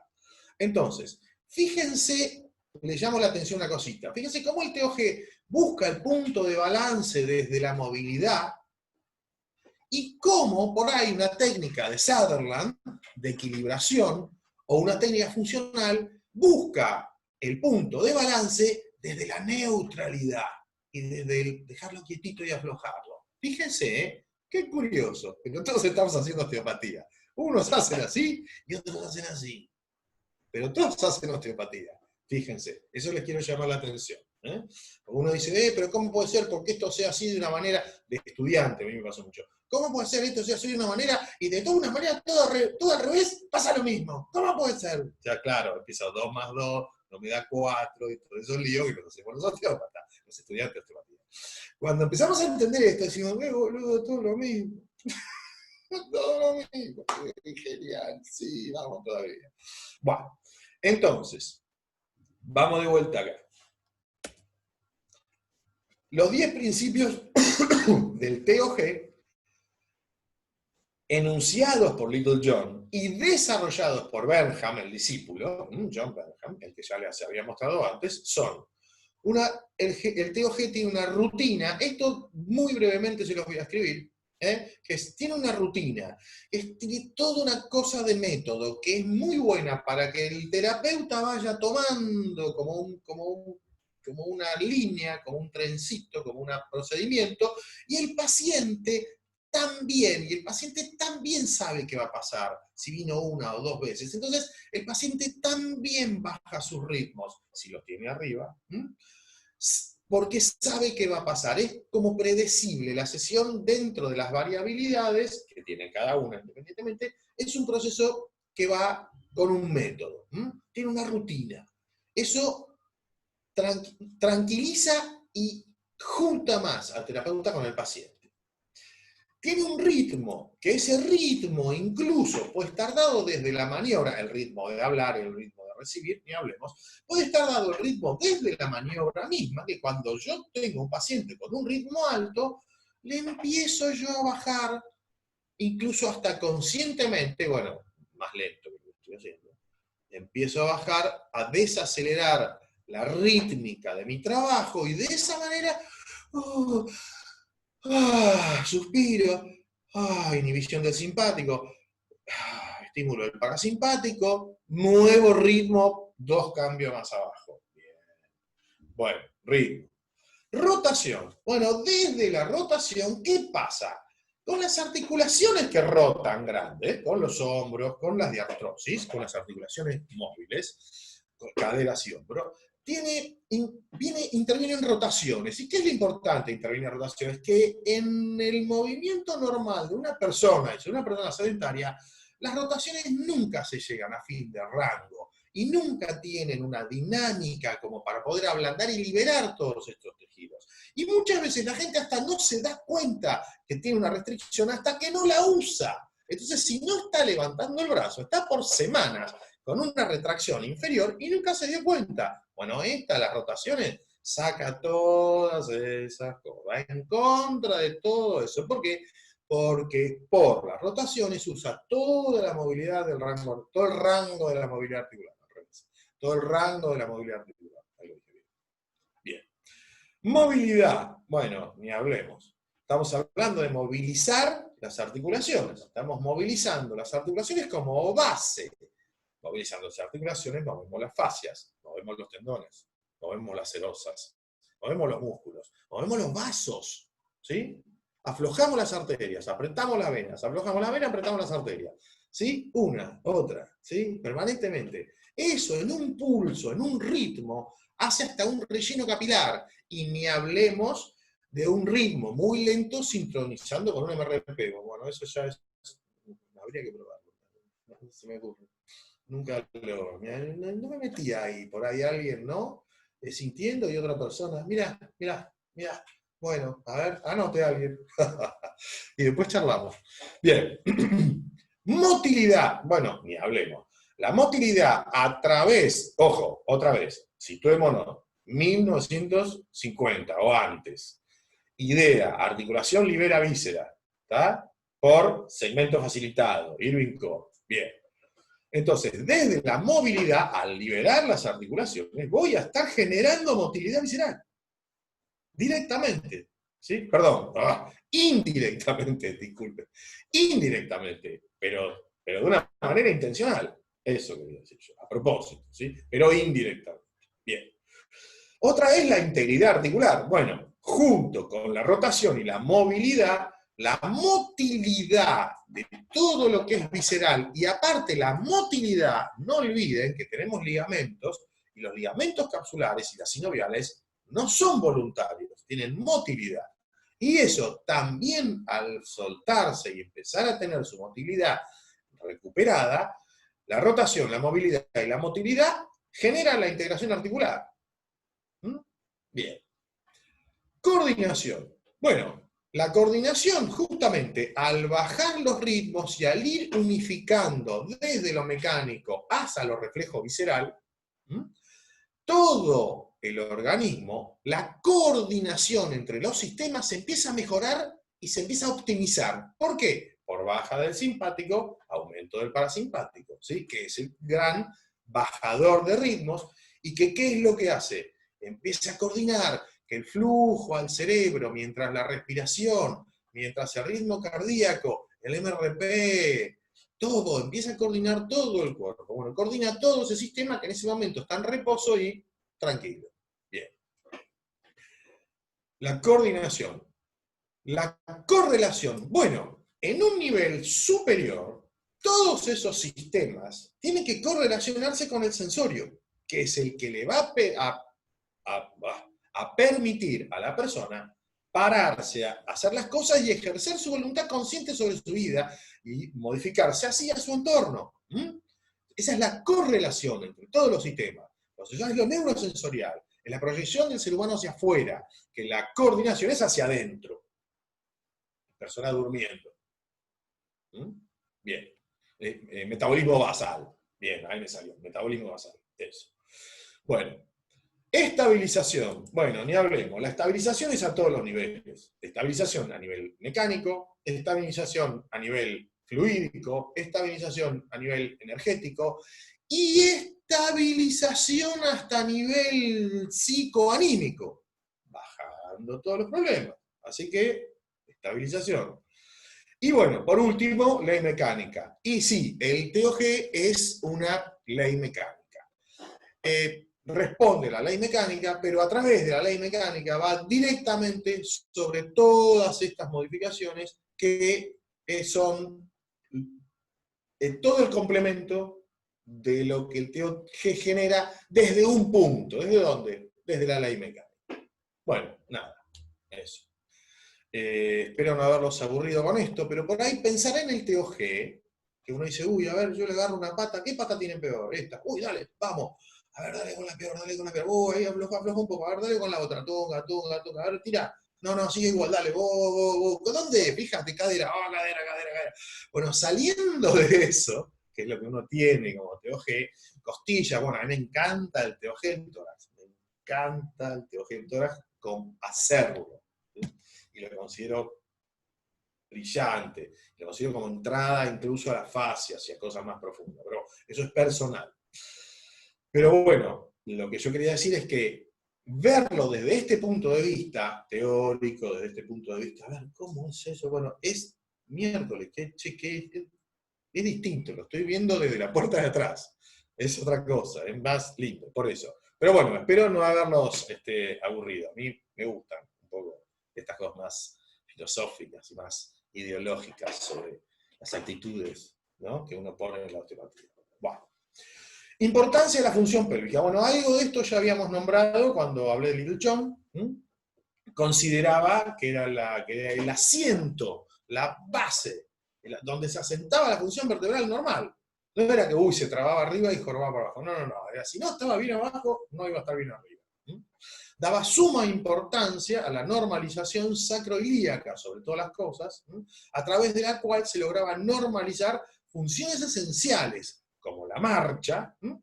Lo que pasa que a eso, marcha, irrigación y drenaje de órganos pélvicos y miembros inferiores, ¿sí? Esto es lo fundamental. Él decía que desde el movimiento armónico de la pelvis y la tracción de todas sus membranas, lo que se hacía era conseguir realmente una excelente liberación de la fluidez mecánica para poder desplazarse, pero para poder tener circulatorio también. Desde el punto de vista circulatorio. Bien. Y bueno, y desde ya que estaba trabajando en la pelvis sobre la salida de los últimos niveles del sistema autónomo, que es el parasimpático, de los niveles sacrococcígeos. Los sacros bajos y los coccígeos son meramente parasimpáticos. Así que él está trabajando directamente sobre eso.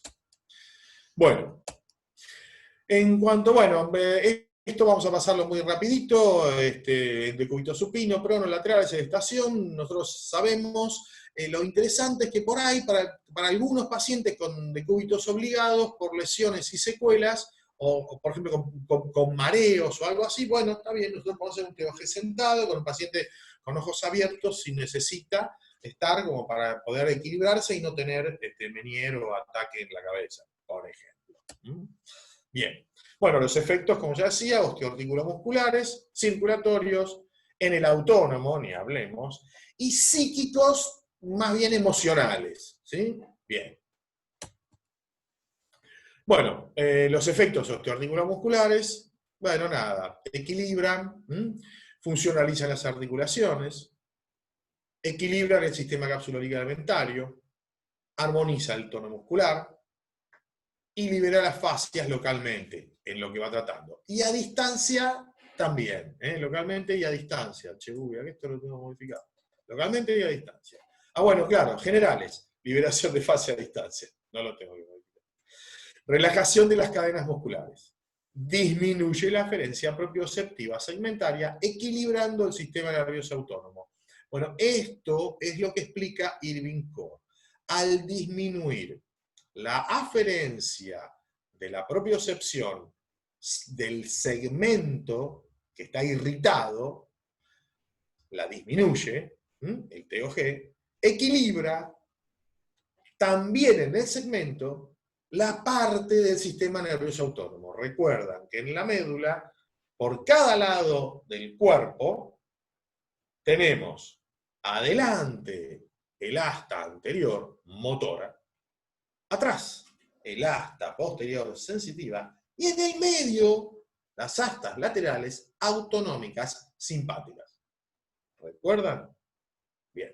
Entonces, si yo tengo una lesión, una disfunción vertebral osteopática en una vértebra, en T9, por ejemplo, la torácica 9, ¿qué va a pasar? Todo ese sistema va a estar hiperexcitado, sobre todo el derecho, menor medida el izquierdo, pero todo ese segmento. Entonces, si yo puedo corregir ese segmento por ahí a través del TOG, ablandar todos esos tejidos, devolver que esos músculos se aflojan, las vértebras posiblemente con lateralidad puedan llegar a corregir. Si llega a corregir eso, todo ese segmento va a dejar de dar las aferencias patológicas al resto del cuerpo, del segmento que le compete, ¿no? El segmento de ese nivel, en este caso era T9. Bueno, eso. Bien. Bueno, los efectos circulatorios, bueno, la compresión rítmica centrípeta, o sea, aferente, de los paquetes venosos y las redes linfáticas. Ese es el efecto local, ¿sí? Después, aumento del retorno venoso y linfático en general, efectos a distancia, maniobras de bombeo directa sobre el diafragma, miembro superior, miembro inferior, axilas, ingles, y ni hablemos, ¿sí? Membranas interóseas. Maniobras aplicadas a cada uno de los 3 diafragmas, al relajarlos, optimizan el flujo arterial, sobre todo el venoso y el linfático. Y descomprimen los vasos que están atravesando los diafragmas. Eso casi perogrullo. Bueno, sobre el sistema nervioso, reduce la aferencia, la retroalimentación propioceptiva adversa, por actuar directamente sobre los músculos y los ligamentos que tienen esos usos, ¿sí?, en rulo gamma, que están diciéndole a la médula que está todo mal, cuando en realidad no lo está, es ese pequeño segmento. Entonces, regularizando esos pequeños segmentos, lo que sucede es que la médula le baja la aferencia y empieza a soltar y a ¿cómo se dice?, a refuncionalizar las disfunciones. Bien. Entonces, la movilización directa de los segmentos vertebrales, por atenuación de aferencias propioceptivas articulares disfuncionales. Bueno, esto es todo lo que dice Irving Corr. Restaura la homeostasis porque trabaja en el vago, en el parasimpático alto, a nivel del vago, suboccipital, en la vaina carotidia y en el mediastino posterior, con todas las maniobras de TOG que movilizan las regiones y sueltan a los tejidos. Trabaja sobre las eferencias simpáticas toracolumbares, de T1 a L3, sobre todo la movilización del tórax y las lumbares altas. Y también termina trabajando sobre las eferencias parasimpáticas sacrocóccicas con el trabajo de las caderas y del sacro. Bueno. Y por último, los efectos psíquicos, que son más bien emocionales, ¿sí? Y son difíciles de cuantificar, pero terapeuta holístico, tratamiento holístico, también implica una escucha del terapeuta al paciente, incluso durante el trabajo, que hay una charla, que hay una contención, hay una escucha, también a nivel de la problemática del paciente, que también sirve. Una sensación final de bienestar física y en general emocional también, por haber bajado esos ritmos tan arriba que traía el paciente, en general, o al revés, ¿eh? Hay veces, yo he visto pocas veces, pero he visto pacientes abajo, que había que subirlos. Entonces uno puede subir ese ritmo, es más raro, pero a mí me tocó. Y después adecuación a la intensidad de la técnica a la vitalidad del paciente, que es el ritmo, es decir, no le vamos a meter una amplitud y una velocidad importantes a una persona grandota que está queriendo calmarse. Al revés, vamos a hacer cosas amplias. Bueno, nada, vamos a poner un ritmo más bajo para poder sincronizar con esa persona. Nada, eso. Bueno, muy bien. A ver. Bueno, terminando con el TOG. Vamos a arrancar con esta, que vamos a ver esta hasta el final, porque es muy, muy curiosa. Creo que es la más curiosa de todas las técnicas que vamos a ver, es esta. La técnica de ajuste específico, que sería TAE, que en realidad se llama Specific Adjustment Technique, o SAT. Bien, o sea, en el mundo es conocido como la SAT. Bien. Bradbury, que no es el escritor, Ray Bradbury, este es Parnell Bradbury, y el doctor Dahmer, que es su discípulo y continuador, generaron esta técnica. Esta técnica está bastante piola. Es lo que en un principio empezó como la spinology, como la espinología. Bien, escuchen. Bueno, en inglés significa SAT. Se basa en la idea de que en determinadas disfunciones puede haber un elemento posicional. Acuérdense que estamos hablando de la columna, estamos hablando de antes de 1950, donde la columna generaba todo lo demás, donde los problemas, no la columna, los problemas en una articulación generaban que tanto víscera como todo lo demás anduviera mal en la zona donde esa articulación tenía influencias sobre los nervios. Bien. Entonces, define al elemento posicional como la disfunción causada por un exceso de fuerza. O sea, ya estamos hablando de algo mecánico y a veces traumático. A diferencia del TOG, que es maximalista y que toma todo un paciente entero, y es general, esta técnica es de un abordaje minimalista. Bien. Pero ahora van a ver por qué de un abordaje minimalista. Es muy gracioso, pero está muy bien. Es muy simpático. Esta es la única técnica, chicos, que utiliza, o gente, que utiliza la radiología, placas radiográficas, rayos X, para complementar el diagnóstico. Usa radiografías, esta técnica. Bien. Entonces, orígenes. 1950-1960, ya estaba empezando a asomar la cabeza todas las demás técnicas. Parnell Bradbury,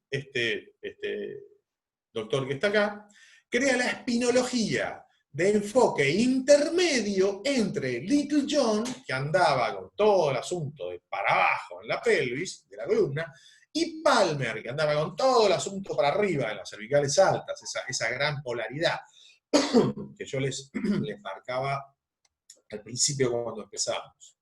Bien, junto con Tom Dahmer, que es el continuador, ellos entre los dos crean la TAE, o la SAT. Bien. Philippe Brousseau, discípulo de Dahmer, y después director, pero no me acuerdo de qué escuela fue director Philippe Brousseau. no sé, se me fue, no me acuerdo de qué, un tipo importante. Dice, este enfoque de la TAE sugiere observar y tratar a la lesión desde un punto de vista neurosensorial y valorar la sinergia entre la neurología, la inmunología, la endocrinología de un lado y la biomecánica de Little John por el otro. Fíjense cómo este caballero, empiezan ya a meter toda la inmunología. Ya no estamos hablando de mecánica y reflejo y nervio, como las anteriores, como el TOG o palancas. Acá ya estamos hablando de estimular la inmunología, de estimular la endocrinología, de meterse con la neurología. Estamos hablando de funciones bastante más importantes, ¿no? Bien. Igualmente, Dahmer cuenta que Bradbury redescubre la TAE, puesto que Steele es el que la aplicaba cuando decía, identifícala, arréglala y déjala en paz. Bueno, ellos que son minimalistas dicen esto, se agarran de la... Nada, a mí me gustaba decir de la generosa teta Steele, pero no, esto es justo, esto realmente es justo, estos fueron los fundadores de la... Perdonen el término, era para hacerme gracioso, no era porque realmente lo piense. Porque Dahmer, por ejemplo, fue un tipo grosso, que fue uno de los fundadores de la escuela europea, aparte. Y aparte Dahmer era médico tibetano, escribió sobre espiritualidad, era un tipo grosso. Bien. Bien. Entonces, ¿cómo la describe? Otra vez, está el director de la London School of Osteopathy, ¿sí? La SAT es uno de los pilares de la filosofía que apuntala a la Escuela Europea de Osteopatía, la ESO, aquella la que empezó, fundada sobre el concepto de lesión total de Frayet. Acuérdense que el concepto de lesión total de Frayet era la lesión total, era la que estaba en la columna, y todas las demás se tenían que jorobar porque dependían de esa. Bueno, fíjense que la ESO, la Escuela Europea de Osteopatía, se funda sobre el concepto de lesión total de Frayet. Fíjense cómo cambió todo. Menos mal. Bueno, Tom Dahmer fue director inaugural de la ESO, el primer director de la ESO. Y vio la conexión entre la TAE y los trabajos de Steele. Ahí en Identifica, la regla, me deja en paz. Muchos escritores contemporáneos observaron lo mismo, que los tratamientos de Steele eran minimalistas, incluso el mismo Steele estableció un tratamiento que consistía, estableció que el tratamiento osteopático adecuado consistía en identificar la regla de dejar en paz. Uno podría asumir a la TAE como un puente entre el campo craneal y el resto del organismo, aplicando los principios de Steele y aplicando los principios de Sutherland en cráneo, que los dos son minimalistas, y esta sería, la TAE, según Robin Kirk, ¿sí? Sería la manera de poder hacer el nexo entre todo lo que decía Steele y todo lo que decía Sutherland. Pero bueno, que en realidad todo lo que decía Steele devengó en Frayet, casi perdiendo el sentido, que recupera Sutherland y que estos intermedian. ¿Soy claro con lo que digo? Bien, bien, bien. Eso es para mover un cacho del coco, muchachos. Es interesante, muy interesante. Bueno, si no lo decimos desde este punto de vista, nos matamos. Pero la verdad que esta es la parte de que exprimiendo cae todo esto y es agradable e interesante. Bueno, ¿cuál es el concepto de lesión posicional? Y acá vale la aclaración de lesión. ¿Cómo lesión, muchachos? Estamos hablando de disfunción, estamos hablando de glosario, no de romba, no. Bueno, no. Yo pongo lesión posicional porque ellos, cuando la describieron, para ellos todavía llamaba lesión. Si bien ahora para nosotros lesión es patológico, no disfuncional. Entonces para nosotros hoy en día es disfunción. ¿Tá? Entonces, esto sería la disfunción posicional, pero ellos le pusieron ese nombre primero. Respeto. Entonces, la lesión posicional se asocia a una cierta cantidad de trauma o fuerza. Por ejemplo, un latigazo. ¡Bum! Golpazo, una caída. ¡Paf! Esta fuerza importante se disipa desplazando una vértebra más allá de sus límites fisiológicos. Pasa entre la barrera fisiológica y llega ahí nomás de la barrera anatómica. Bien. Configurando una disfunción posicional. Bien. La fuerza, dependiendo de la intensidad que haya tenido al meterse en el cuerpo, puede permanecer en la vértebra o peor, difundirse a lo largo del sistema, permaneciendo muy encerrada y bloqueada. Dahmer decía que cuanto más intensa sea la fuerza, más estructural va a ser la disfunción resultante. Bien. Quiero aclarar un cachín eso porque en realidad lo aclara acá abajo, pero lo que él dice es como permanecer en la vértebra y dejarla mal posición o difundirse a lo largo del sistema, generar todo el espasmo de todo el resto de los músculos protegiendo esa articulación, y ni hablemos con algún pequeño esguince o con algún pequeño desgarrito, toda esa masa muscular que queda como un buñuelo, y sosteniendo a muerte o sosteniendo mucho la malposición vertebral. Bien, entonces él decía que cuanto más intensa la fuerza, más estructural va a ser la difusión resultante. Bueno, eso es, el punto es obvio. Bueno, ahora viene más la técnica descrita en sí misma. Bien. La localización de las disfunciones en el raquis. Perdón. Quiero contarles cómo fue. Bien. Ahí va. Quiero contarles cómo fue que empezó esto.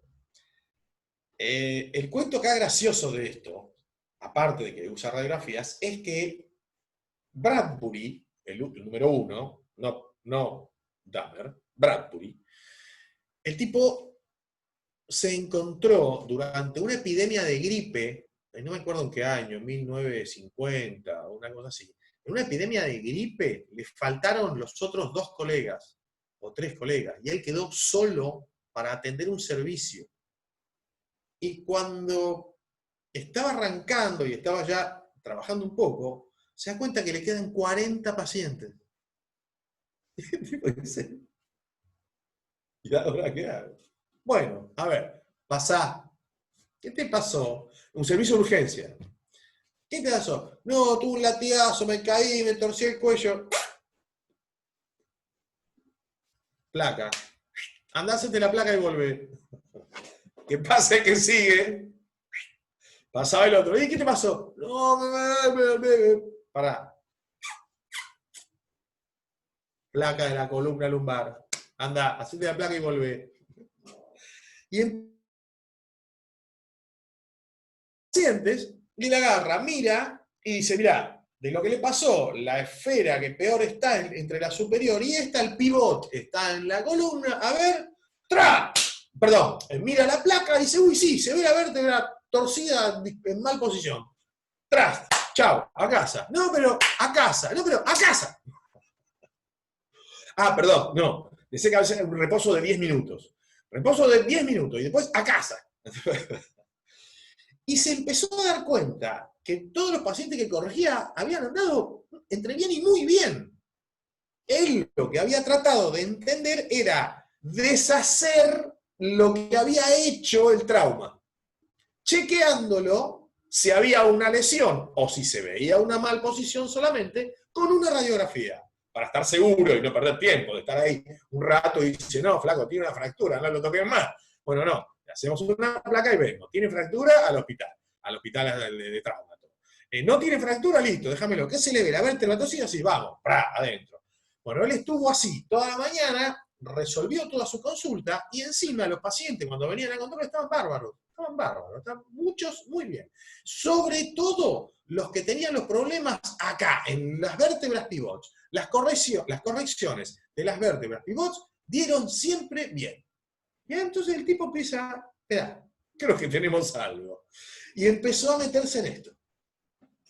Bien, entonces, la localización de las disfunciones principalmente, o sea, en el raquis, quiero decir, principalmente están en los puntos pivots. C2, C3, C6, C7, T3, T4 y el E5 y el sacro. Abajo, el complejo del sacro. Bien. Para Bradbury, las partes blandas, en realidad jugaban un rol importante en el mantenimiento de la lesión posicional y del mantenimiento del trauma somatoemocional. Eso era otra cosa que él también destacaba, que era cuando el paciente estaba muy mal, que había que bajarlo somatoemocional, porque si no, no iba a terminar de liberar ese trauma. Bueno, ahí está el ajuste, el libro de los muchachos. Bien. Bueno, entonces ellos establecían el cuerpo en las 3 unidades. Marcan, unidad 1, de L3 a pelvis y miembros inferiores, de L3 para abajo, L3 para abajo. Bien. La importancia en el desplazamiento en la locomoción.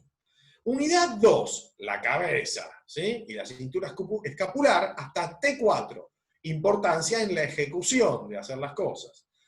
Unidad 3, tórax y abdomen, unidad intermedia, importancia en las funciones vitales. Bien.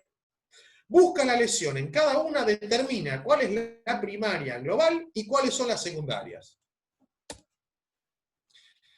Entonces, por las radiografías, chequea y confirma. Entonces, considera que la radiografía es de suma importancia para ayudar a diagnosticar la lesión posicional y, sobre todo, para descartar lesión traumática. Completa, lesión. Bien. Confirman el diagnóstico palpatorio. Agregan elementos de precisión anatómico. Uno puede decir, ay no, esta persona tiene una vértebra muy grandota, por eso yo la toco de este lado. O no, tiene una espina bífida, estoy confundido cuando le toco la quinta lumbar, por ejemplo. Esas cosas uno no las ve en la placa, no se da cuenta por ahí. Entonces, entre descartar trauma, ver, ¿cómo se dice?, elementos de precisión anatómica, y después con chequear lo que uno palpó. Bien. Las contras que se le oponen a la TAE, ¿cuáles son las críticas? Y la sistematización y la elevada exposición a rayos. Eso es muy discutible. Hoy en día los rayos no largan nada. Los aparatos nuevos largan realmente muy pocos rayos y para 1 o 2 exposiciones el daño es mínimo, realmente. Si se pudiera poner como daño. Tendría que conseguir un radiólogo para que nos cuente esto, debe ser gracioso. Bien. Dice que las placas son estáticas, que es una fracción de segundo en la vida dinámica del paciente. Bueno, está bien, pero te muestran una malposición y te descartan una fractura. Que para eso están pedidas. Bien. Muestran estructura, pero no muestran función. Otra vez, estamos hablando de lesiones estructurales. Entonces yo necesito ver la estructura. Bien. Son posicionales o posturales. Si tengo una vértebra torcida para allá, me queda torcido. Bueno, está bien, pero se supone que si el paciente se para torcido para allá, es porque no puede estar derecho. Y posiblemente sí tenga, junto con una rotación o con una rotación opuesta, un side para un lado con una rotación para el otro. Que sea fisiológica o un side y una rotación y sea no fisiológica. Bueno, nada, eso. Pero eso en la radiografía se ve. Yo mismo en el centro, cuando trabajaba, hasta el año pasado, cuando iba al centro médico, y pedía radiografías, muchas veces veía las malposiciones vertebrales, las disfunciones. Las veía, claramente. Bien. Bueno, y aparte que son bidimensionales, pero bueno, insisto, están pedidas para lo otro, están pedidas para descartar lesión, para ver particularidades anatómicas y para chequear diagnóstico confirmado, para confirmar diagnóstico. Bueno, 3 plaguitas más y terminamos. Procedimiento, palpación, razonamiento, 3 unidades, que fue lo que pasó con el pivot, con los latigazos, y radiografías, y después el diagnóstico. Es decir, entre la palpación, el razonamiento de 3 unidades y las radiografías que confirman, se establece el diagnóstico. Se elige una vértebra a tratar y se realiza maniobra. Maniobra. La técnica de corrección del tratamiento debe superar la inercia, a veces considerable, de este tipo de lesiones. Si no, el paciente no viene a la guardia, así, al servicio de urgencia, si no tiene un problema importante. Entonces, a veces es considerable, hay que tener en cuenta. Y aparte, invertir el movimiento lesional con una amplitud de movimiento que contrarreste las fuerzas de producción de la lesión. es lo que yo decía antes, se busca deshacer el camino. Esta técnica es minimalista, pero es directa, no es indirecta.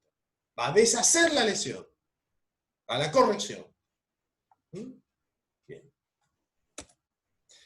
Fundamento y método. Al ajustar la lesión primaria, la disfunción primaria, el organismo reacciona corrigiendo todas las adaptaciones y compensaciones. Identifícala, corrígela y déjala en paz. Solo ajustan un pivot por sesión de tratamiento. Punto. Un pivot y que vuelva. A ver qué pasó. Bien. Los pacientes suelen necesitar pocas sesiones de tratamiento para completar un proceso de curación. Sobre todo si fue traumático. O si fue de urgencia, o si fue por esfuerzo, si fue agudo. Agudo, me sale mejor. Si fue agudo. Se exige al paciente que descanse 10 minutos mínimo después de cada ajuste. Comparada con las 48 horas que sugerimos nosotros. Bueno, a ver. Ya estamos. Combinación con otras técnicas. Dahmer creía que la TAE en sí misma debía aplicarse sola, porque era en sí misma una técnica. O se podía combinar con algunas técnicas funcionales, indirectas, craneales, para compensar todo lo demás, o algunas articulares suaves que se pudiera.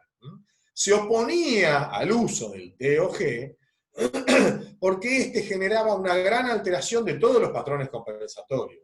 Era, bueno, los está sacando los patrones per se, no está haciendo que una maniobra corrija un pivot y eso vaya a todo el cuerpo, que es esto, el principio. Bien. Entonces, en palabras, escuchen esto, en palabras de Tom Dahmer, la SAT o la TAE es una práctica clínica que ofrece un tratamiento liviano, casi como el toque de una pluma, sin dolor y claramente no traumático. Ahí vamos con lo minimalista y mini-invasivo, ¿no? Bien. Técnica, un pequeñísimo apóstrofe. Técnica articular general. Dahmer crea la técnica articular general para complementar el tratamiento de los pacientes a los que aplicaba la TAE, que le trataba nada más que la columna. Las diferencias con el TOG eran notorias, porque él es como lo opuesto. El TOG normaliza la integridad funcional estructural de los aspectos mecánicos y viscerales articulatorios de toda una persona. En cambio, la TAG se encuentra en el aspecto estructural puro, por ejemplo, en los procesos osteoarticulomusculares. Es decir, la TAG es un abordaje mínimo muy parecido a la equilibración que hace Sutherland, donde una articulación se lleva a su punto de equilibrio y se deja para que se suelte. Bueno, eso hace la técnica articular general, que es ya la parte articular de la TAE, de la anterior. Y bueno, y estamos. Así que bueno, acá termino yo de charlotear. Si quieren hacerme preguntas o comentarios, bienvenido, un gusto para mí. Dejo de compartir ahí y escucho. Realmente muy interesante, ¿eh? Me encantó. Muy No tenía la TAE. No tenés. Pablo, Sí. Hola. ¿Te puedo hacer una consulta? ¿Cómo estás? Sí, Lidia, por supuesto. Mira, yo estuve viendo, es una pregunta de lo anterior, capaz que lo vas a responder en otras charlas. Por el tema yo tuve en mi tesis el tema de los traumatismos encefalocranianos y me costó bastante encontrar bibliografía y en un momento me apareció el tema de Charlotte Weaver como una pionera del tema craneal. Y me sorprendió en ese momento porque me faltaba información, pero ella no solamente era pionera en el tema, sino que fue la primera que relacionó los temas cognitivos. del paciente. Y bueno, y me llamó la atención la fecha, porque ella nace en el 1800 y pico, 44 creo, y bueno, estuvo en un periodo muy paralelo a otros, y como que ella está desvanecida, como que no se ve. Entonces, bueno, yo quería saber si tenés más información, porque siempre tengo como la inquietud de estudiar más sobre ella, pero la nombraste, por eso vino. Bueno, ahí voy. Mira, mi idea es justamente que la próxima vez que vamos a ver un poco de los Mitchell, que por ahí le metemos velocidad con los Mitchell, que todos más bien conocemos ya un poco, y no hay demasiada ciencia, ni cuento, y nos metemos sí en osteopatía craneal, ahí sí iba yo a introducir a Weaver, a Charlotte, como para decir. Lo que pasa es que todavía tengo algunas cositas de material que todavía no me terminan de engranar en la cabeza. Yo no sé si vos tuvieras material, no sé hasta qué punto también no te agradecería si me pudieras mandar algo, como para que yo también lo chequee. Hay un libro de Margaret Sorrell, yo te voy a mandar después, pero no lo tengo. Bueno. Hay un libro específico, y en realidad, bueno, a mí me llamó la atención porque yo en realidad en el tema de mi tesis lo relacioné con test cognitivos y fue muy complicado hacerlo. Y siempre uno le abre a otras cosas, a estudio y bueno, a leer. Yo después te paso por mail, pero el libro no lo tengo los datos nada más, pero me pareció interesante estudiarlos. Bueno, gracias Pablo, muy claro, muy claro. No, por favor, un gusto. Y sí, mi idea era hablar de Charlotte para la vez que viene. Bueno, bien, gracias.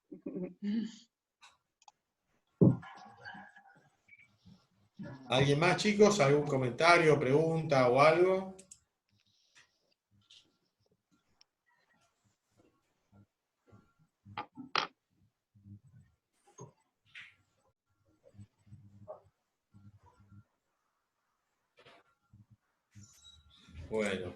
Bueno, chicos, la próxima entonces, gente, la próxima es, vamos a continuar. Seguramente vamos a ver toda la parte de Muscle Energy, de los Mitchell. Después vamos a ver la parte de craneal.